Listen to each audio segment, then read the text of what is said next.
भगवते वासुदेवाय। नमस्कार दोस्तों, आज फाल्गुन मास के शुक्ल पक्ष की अमल की एकादशी के अवसर पर मैं आप सभी के समक्ष अमल की एकादशी की कथा प्रस्तुत कर रही हूँ। आइए शुरू करते हैं। बोलो बांके बिहारी लाल की जय। जय श्री कृष्ण।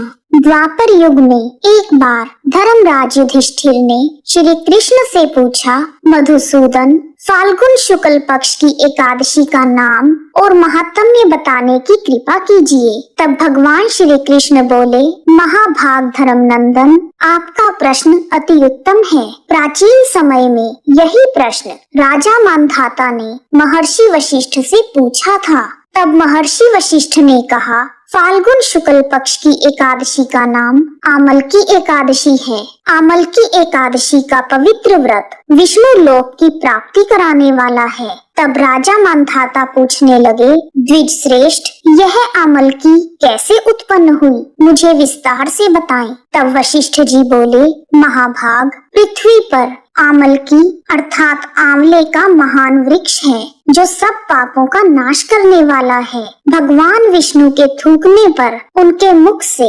चंद्रमा के समान कांतिमान एक बिंदु प्रकट हुआ।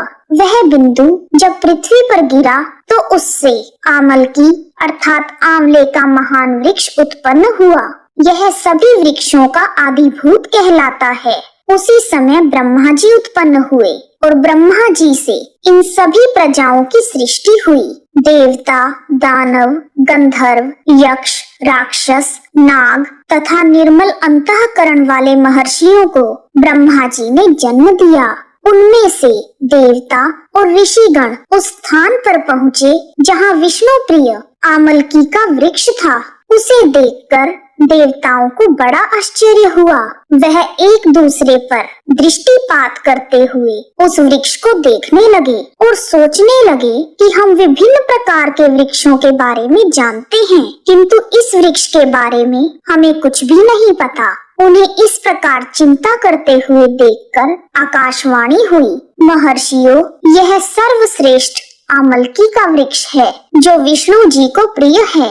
इसके स्मरण मात्र से गोदान का फल मिलता है और इसे स्पर्श करने से इससे दुगुना और इसका फल खाने से तिगुना पुण्य प्राप्त होता है। इसलिए प्रयत्न पूर्वक आमलकी का सेवन करना चाहिए। यह सभी पापों को हरने वाला वैष्णव वृक्ष है। इसके मूल में विष्णु, ऊपर के भाग में ब्रह्मा, स्कंद भाग में भगवान शिव, शाखाओं में मुनि, टहनियों में देवता, पत्तों में वसु, फूलों में मरुदगण तथा फलों में समस्त प्रजापति वास करते हैं। आमलकी का वृक्ष सर्वदेवमयी है। भगवान विष्णु के भक्तों के लिए यह परम पूज्य है। तब ऋषिवर बोले, हे अव्यक्त रूप से बोलने वाले महापुरुष, आप कौन हैं? आप हमें अपना परिचय दीजिए। तब फिर से आकाशवाणी हुई, जो संपूर्ण भूतों के कर्ता और समस्त भुवनों के सृष्टा हैं, जिन्हें विद्वान पुरुष भी कठिनता से देख पाते हैं, वही सनातन विष्णु मैं हूँ। देवादिदेव भगवान श्री हरि का कथन सुनकर ब्रह्म कुमार महर्षि हैरान हो गए। वे उसी समय भगवान विष्णु की स्तुति करने लगे। हे संपूर्ण भूतों के आत्मभूत, आत्मा एवं परमात्मा, आपको नमस्कार है। अपनी महिमा से कभी च्युत न होने वाले हे अच्युत, आपको प्रणाम है। अंत रहित परमेश्वर को बारंबार प्रणाम है। दामोदर, सर्वज्ञ और यज्ञेश्वर को नमस्कार है। हे मायापते, आपको मेरा बारंबार नमस्कार है।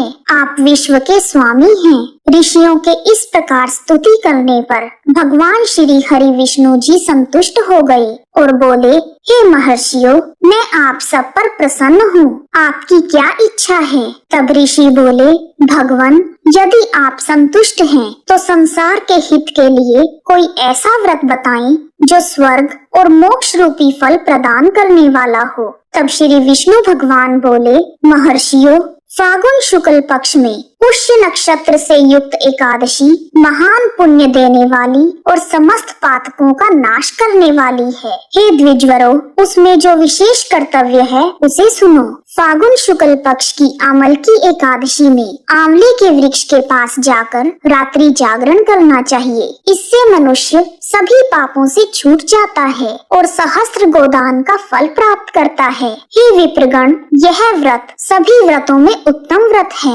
तब ऋषि बोले, भगवान, इस व्रत की विधि बताएं। यह कैसे पूर्ण होता है? इसके देवता, नमस्कार और मंत्र कौन कौन से हैं? इसमें स्नान और दान कैसे किया जाता है? तब भगवान विष्णु बोले, इस व्रत की जो उत्तम विधि है वह मैं आपको बताता हूँ। एकादशी के दिन प्रातः काल दांत साफ करने के बाद यह संकल्प करें कि हे पुंडरीकाक्ष, हे अच्युत, मैं एकादशी को निराहार रहकर दूसरे दिन भोजन करूँगा। आप मुझे अपनी शरण में लें। ऐसा नियम लेने के बाद पतित, चोर, पाखंडी, दुराचारी, मर्यादा भंग करने वाले मनुष्यों से वार्तालाप ना करें। अपने मन को वश में रखते हुए किसी नदी में, कुएं पर या पोखर में या फिर घर पर ही स्नान करें। स्नान के पश्चात भगवान विष्णु की पूजा करें। इसके बाद सब प्रकार की सामग्री लेकर आंवले के वृक्ष के पास जाएं। वहाँ वृक्ष के चारों ओर सफाई करके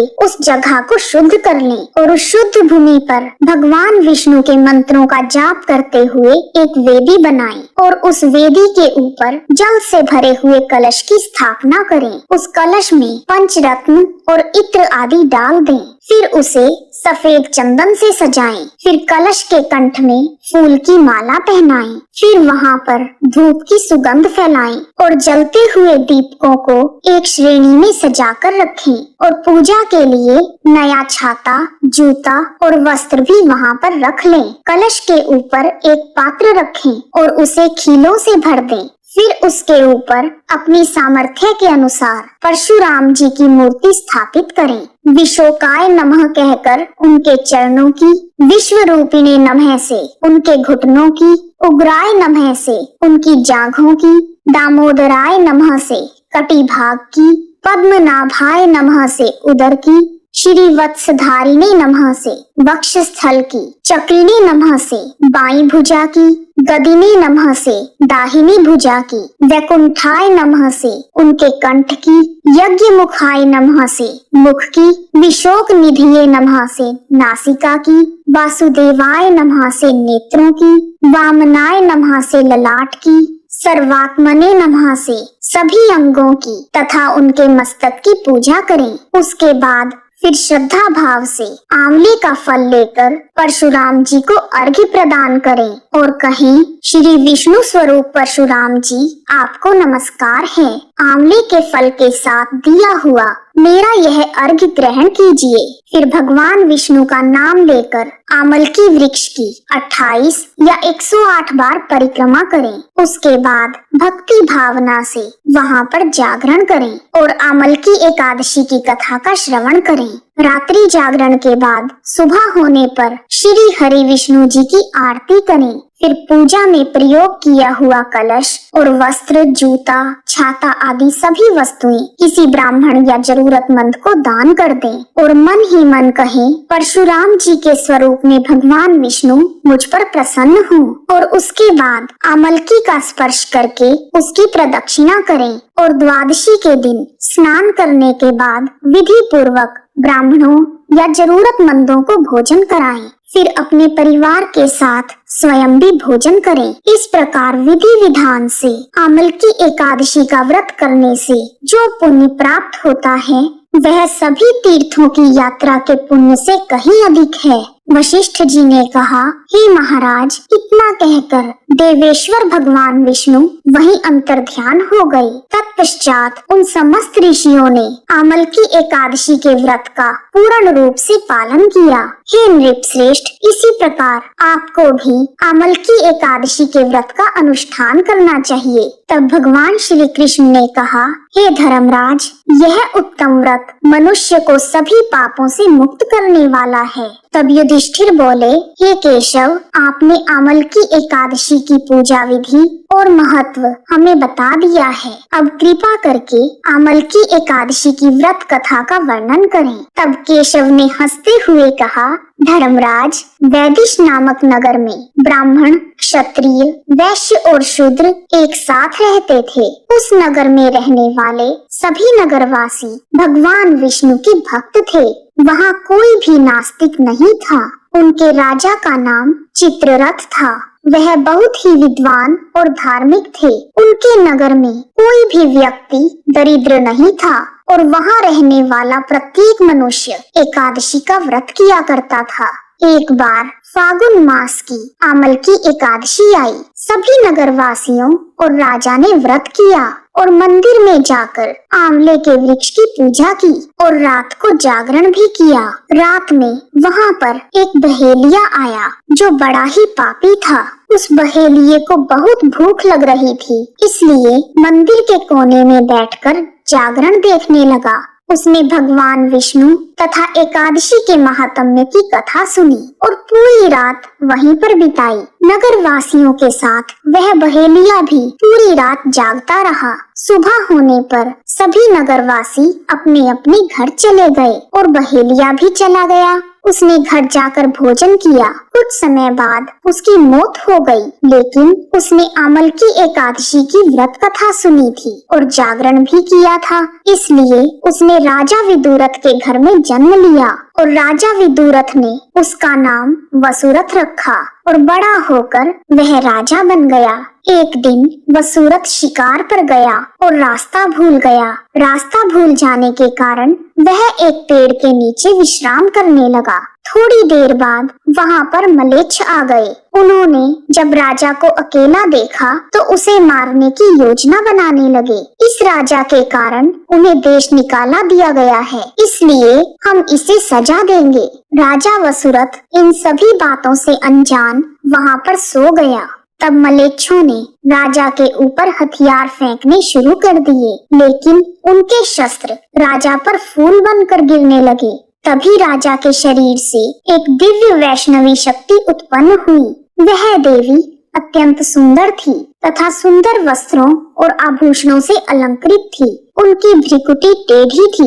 उनकी आँखों से क्रोध की भीषण लपटें निकल रही थी। उस समय वह काल के समान प्रतीत हो रही थी। उसने देखते ही देखते उन सभी डाकुओं का नाश कर दिया। उसके बाद वह वैष्णवी शक्ति अदृश्य हो गई। कुछ देर बाद जब राजा की आँख खुली तो उन्होंने देखा कि सभी मलेच्छ जमीन पर मृत पड़े हैं। राजा समझ गए कि यह सब उसे मारने आए होंगे, लेकिन किसी ने उसे गहरी नींद में सुला दिया। परंतु राजा यह सोचकर हैरान था कि आखिर इस जंगल में ऐसा कौन है जिसने उसकी जान बचाई। तभी आकाशवाणी हुई, हे राजन, तुमने पिछले जन्म में अमल की एकादशी की व्रत कथा सुनी थी और रात्रि जागरण भी किया था। उसी के प्रभाव से तुम्हारी देह से अमल की एकादशी की वैष्णवी शक्ति ने इन सभी का संहार किया है। इन्हें मारकर वह पुनः तुम्हारे शरीर में प्रवेश कर गई। आकाशवाणी को सुनकर राजा को बहुत प्रसन्नता हुई और एकादशी के व्रत के प्रति राजा की श्रद्धा बहुत अधिक हो गई। तब राजा ने वापस लौटकर अपने राज्य में सभी को अमल की एकादशी का महत्व बताया। हे धर्मराज, इस प्रकार जो मनुष्य अमल की एकादशी का एक भी व्रत करता है वह प्रत्येक कार्य में सफल हो जाता है और अंत में वैकुंठ धाम को जाता है। बोलो विष्णु भगवान की जय, एकादशी मैया की जय, वैष्णवी शक्ति की जय। इस प्रकार अमल की एकादशी की कथा, पूजा विधि और महत्व पूर्ण हुए। बोलो बांके बिहारी लाल की जय। जय श्री कृष्णा। यदि आपको अमल की एकादशी की कथा पसंद आई है तो कमेंट बॉक्स में ओम नमो भगवते वासुदेवाय लिखना ना भूलें। आप सभी का हार्दिक धन्यवाद। श्री कृष्ण गोविंद हरे मुरारी, हे नाथ नारायण वासुदेव।